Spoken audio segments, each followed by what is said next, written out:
Hello everyone, welcome back to my YouTube channel. তো চলুন video start করা যাক ডাইরেক্ট বাজারের সাথে। দেখতেই পাচ্ছেন সেন্সেক্স আজকে 586.69 পয়েন্ট ডাউন গেছে এবং নিফটি ফিফটি 218.85 পয়েন্ট ডাউন গেছে। নিফটি স্মল ক্যাপ 100 2.75% ডাউন গেছে, মানে 515.80 পয়েন্ট ডাউন গেছে, এবং Nifty mid cap 1174.25 point down গেছে। তো ওভারঅল মিড ক্যাপ এবং স্মল ক্যাপে কিন্তু ভালো বেশি পরিমাণে ডাউন গেছে, এবং তুলনামূলক সেন্সেক্স এবং নিফটি ফিফটি কম পড়েছে। সেক্টোরিয়াল ওভারভিউ যদি দেখেন, তো দেখুন শুধুমাত্র আইটি পজিটিভে ক্লোজ দিয়েছে, 0.66% বেড়েছে।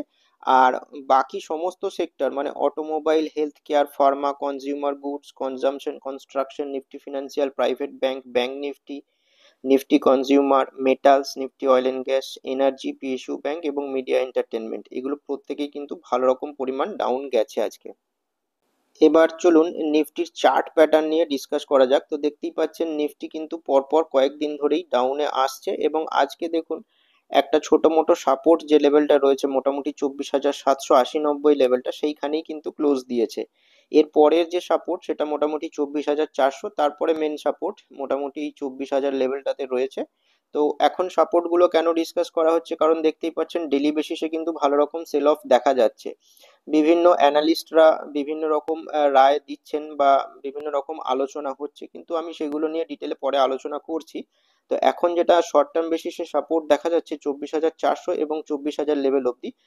আজকে যে লেভেলটাতে ক্লোজিং দিয়েছে এক্স্যাক্টলি ওই লেভেলটাতেই সাপোর্ট রয়েছে। দেখা যাক কালকে মানে আগামীকাল বাউন্স ব্যাক করে কিনা, নাকি এই লেভেলটাকেও ব্রেক করে আরো নিচে আসে। তো সেটা দেখা যাক নেক্সট দিনে কি কেমন কি পারফরমেন্স দেয়। আর এখন যদি উপর থেকে ডিসকাউন্ট দেখেন, তাহলে নিফটি যে টপ লাগিয়েছিল সেখান থেকে কিন্তু বিশাল রকমের ফল যে হয়েছে তা না, 5.63% ফল করেছে, মানে ইন্ডেক্স 5.63% ফল করেছে, মানে অনেকটা পয়েন্ট ডাউন গেছে। তো ইন্ডেক্স যত না ফল করে দেখবেন আপনাদের পোর্টফোলিও হয়তো তার থেকেও বেশি ফল করেছে এই কয়েকদিনে।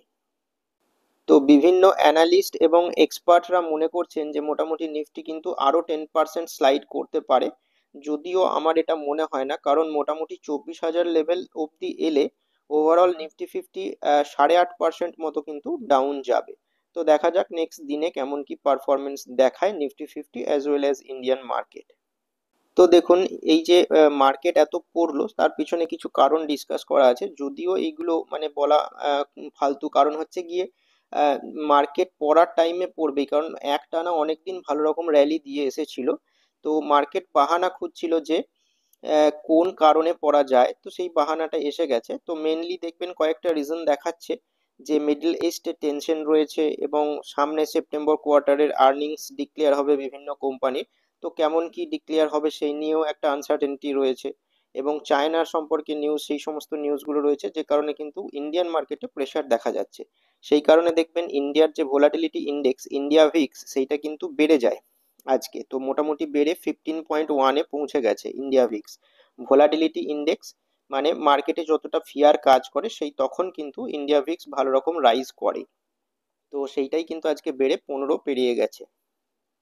তো দেখুন যেটা বললাম যে মোটামুটি কর্পোরেট আর্নিংস ডিক্লেয়ার হবে সেপ্টেম্বর কোয়ার্টারে, এবং মিডল ইস্টের টেনশন যেটা চলছে সেটা নিয়ে কিন্তু আরো যদি এসকালেশন হয় তাহলে কিন্তু মার্কেটে ভালো রকম প্রেসার দেখা যেতে পারে, এইরকমই অ্যানালিস্টরা মনে করছে। আর দেখুন কোটাক মিউচুয়াল ফান্ডের যে ইনভেস্টমেন্ট অফিসার আছেন, chief investment officer Harsha Upadhyaya, তিনি কি বলছেন, there is a caution among investor that earning growth could see some moderation. মানে আর্নিং গ্রোথের উপর ডিপেন্ড করে কিন্তু ইনভেস্টররা একটু কশাস রয়েছে, এটাই কিন্তু বলেছেন। আর দেখুন মতিলাল ওসওয়ালের তরফে কি জানানো হয়েছে, তো এখানেটা পড়লে বুঝতে পারবেন যে it appears the waters may get a bit turbulent for Indian equities in the short term. Recent escalation in the Middle East conflict only adds fuel on the fire.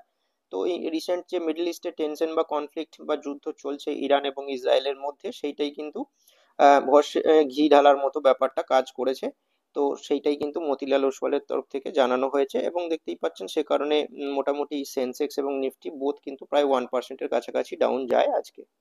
তো এবার চলুন যেটা নিয়ে বলছিলাম যে বিভিন্ন অ্যানালিস্টরা মনে করছেন যে আরো 10% মার্কেটে ফল হতে পারে। তো মানি কন্ট্রোলের একটা এক্সিট পোল ছিল, সেটা নিয়েও পরে ডিসকাস করছি। তো এটাই লিখেছে দেখুন যে মোটামুটি 10% কিন্তু আরো ফল করতে পারে বিফোর ইয়ার এন্ড, এইটাই সার্ভে কিন্তু বলছে।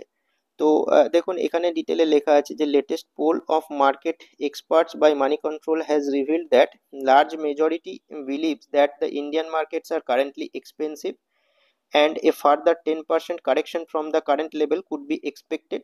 Some even predict a fall of around 20%, even as the benchmarks Sensex and Nifty are already down nearly 5% from their respective highs.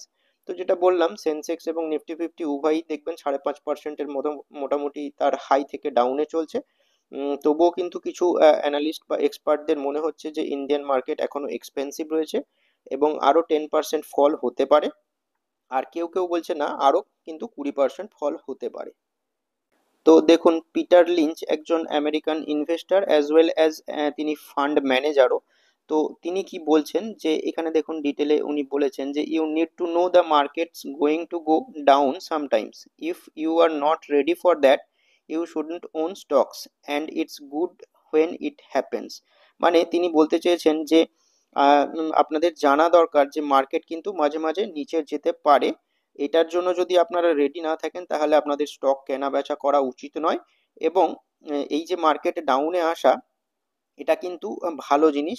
কারণটা কি, কারণ কি যে এইখানে দেখবেন আরো ডিটেলে কারণটা বলা আছে যে তিনি মনে করেন যে ভালো ভালো ফান্ডামেন্টাল যুক্ত স্টক তখন চিপার ভ্যালুয়েশনে পাওয়া যায় ফর লং টার্ম পার্সপেক্টিভ, মানে লং টার্ম ইনভেস্টমেন্টের জন্য কিন্তু ভালো কোয়ালিটি স্টক খুব কম ভ্যালুয়েশনে বা কম দামে পাওয়া যায় মার্কেট ডাউনে এলে বা মার্কেট ক্র্যাশ করলে। তো ওটাই কিন্তু তিনি বলেছেন। এটা কিন্তু নর্মাল মার্কেট সাইকেলে কারেকশনটা কিন্তু হতেই থাকে, সেটাই কিন্তু এখানে তিনি বলেছেন। আর এটা খারাপ নয় এই কারণেই যে ভালো কোয়ালিটি স্টক অনেক চিপার ভ্যালুয়েশনে পাওয়া যায় উইথ লং টার্ম পার্সপেক্টিভ। তো সেই জন্য কিন্তু এটা ভালো। এবং এই যে পিটার লিঞ্চের মত, সেটা কিন্তু আমারও মনে হয় যে ভালো ফান্ডামেন্টাল এবং ভালো টেকনিক্যাল যুক্ত স্টক যখন এরকম কোনো এক্সটার্নাল রিজনের কারণে ডাউনে আসে, সেটা কিন্তু ইনভেস্টরদের জন্য ফর লং টার্ম কিন্তু সুযোগ বলেই মনে হয়। তো দেখুন আরো এখানে ডিটেলে বলেছে যে a latest poll of market experts by Moneycontrol has revealed that a large majority believes that the Indian market is expensive and 10% correction আরো আসবে, যেটা বললাম। আর দেখুন এখানে আরো বলায় যে যারা রেসপন্ড করেছিল তাদের মধ্যে 64% বিলিভ করছে যে ইন্ডিয়ান মার্কেট কারেন্টলি এক্সপেন্সিভ এবং ব্যালেন্স 36% রিজনেবল মনে করছে, কিন্তু কারোরই চিপ বলে মনে হচ্ছে না। আর যে রিস্কটা ফেস করছে ইন্ডিয়ান স্টক মার্কেট হাই ভ্যালুয়েশনের জন্য, তো সেটা মোটামুটি 44% ভোট হয়েছে যে বিগেস্ট রিস্ক রয়েছে বলে মনে করছে তারা। এবং 36% ভোট পড়েছে যে আর্নিং ডিসঅ্যাপয়েন্টমেন্টস এর জন্য, এবং জিওপলিটিক্যাল রিস্কের জন্য কিন্তু 20% ভোট পড়েছে। তো আর্নিং ডিসঅ্যাপয়েন্ট করতে পারে সেটা মনে করছে মোটামুটি 36% লোক, এবং মার্কেট হাই ভ্যালুয়েশনে রয়েছে মানে ইন্ডিয়ান মার্কেট, সেটা কিন্তু 44% লোক মনে করছে। এবং জিওপলিটিক্যাল টেনশনের কারণেও কিন্তু মার্কেট যে পড়ছে সেটার কারণ হিসেবে 20% লোক মনে করছে। দেখুন মার্কেট ভেটারান শঙ্কর শর্মা তিনি কি মনে করছেন, তিনি বলছেন যে Indian markets have run up way ahead of what it should have and there would be a cooling period now. It was among the best performing ones in the last 1 year, but it was also because it was alone in the race. তো এটাই বলেছেন যে Indian market ভালো রকম run up দিয়েছে গত 1 বছর ধরে, এবং এবার একটু কুলিং পিরিয়ড স্টার্ট হয়েছে, এবং লাস্ট 1 বছর ধরে বেস্ট পারফর্মিং ওয়ান হয়েছিল ইন্ডিয়ান মার্কেট। তো যে কারণে একটু কুল হবে বা প্রফিট বুকিং দেখা যাবে বলে তিনি মনে করেছেন। আর দেখুন আর একটা বড় রিজন রয়েছে, সেটা হচ্ছে চায়না। তো এখানে ডিটেলে আলোচনা করেছে যে China has been in the limelight ever since it made a স্লিউ of announcement two boost economic growth and restore confidence in it's financial market. তো সেই কারণে এরা কিন্তু অনেক রকম ইন্টারেস্ট রেটে ছাড় দিচ্ছে। তো লোয়ার করেছে অনেক কি ইন্টারেস্ট রেট, এবং রিকোয়ার্ড রিজার্ভ রেশিও যেটা ব্যাংকের আছে সেটাও রিডিউস করেছে 50 বেসিস পয়েন্টে, এবং ইনজেক্ট করেছে মোটামুটি $142 বিলিয়ন ইন দ্য ইকোনমি। তো মার্কেটকে বুস্ট করার জন্য কিন্তু চায়না গভর্নমেন্ট এটা করছে, যে কারণে চায়নার দিকে ইন্ডিয়ান মানি কিন্তু বের হয়ে চায়নার দিকে শিফট হচ্ছে। তো যে কারণে কিন্তু ইন্ডিয়ান মার্কেটে ভালো রকম ফল দেখা যাচ্ছে বলে অ্যানালিস্টরা মনে করছেন। দেখুন, চায়নার গভর্নমেন্ট ওখানে কি করেছে, যে স্টক মার্কেটকে রিভাইটালাইজ করার জন্য মোটামুটি $71 বিলিয়ন সোয়াপ ফেসিলিটি তারা লঞ্চ করেছে for brokers, alongside refinancing options for listed companies to support share buyback, সেটাও করছে। তো যে কারণে দেখুন লাস্ট উইকে মানি কন্ট্রোল রিপোর্ট করেছিল যে মোটামুটি চায়না এবং হংকং মার্কেটের যে ক্যাপিটালাইজেশন সেটা কিন্তু বেড়েছে, প্রায় $2 ট্রিলিয়ন হয়েছে চায়না মার্কেট, এবং হংকং এর 1.2 trillion in just 15 trading session, মানে 15 দিনেই কিন্তু এই স্ট্রং র্যালি দেখা গেছে এই বেইজিং এর স্টিমুলাস মেজারের কারণে। তো যে কারণে দেখবেন যে ইন্ডিয়ান মার্কেট থেকে মানি কিন্তু শিফট হয়ে চায়না মার্কেটে যাচ্ছে, এবং চায়না মার্কেটে ভালো রকম রান আপ দেখা যাচ্ছে।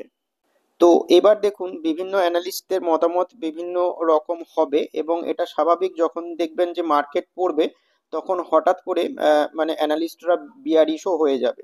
তো আপনাদের এই সময়ে কি করা উচিত বলে মনে হয় সেটা হচ্ছে যে, দেখুন আমার মনে হয় যে সব সময় ভালো কোয়ালিটি যুক্ত স্টক এই ভালো রকম কারেকশনে কিন্তু ধীরে ধীরে অ্যাকুমুলেট করাটাই সব থেকে ভালো পন্থা ফর লং টার্ম পার্সপেক্টিভ, কারণ এটা চিপার ভ্যালুয়েশনে পাওয়া যায়। আর মানে যখন স্টক মার্কেটে স্ট্রং র্যালি দেখা দেয় তো কিছুদিন কুল অফ হবেই, বা কিছুদিন একটু প্রফিট বুকিং দেখা যাবেই, এরকম হয় না যে একটানা মার্কেট বাড়তেই থাকবে।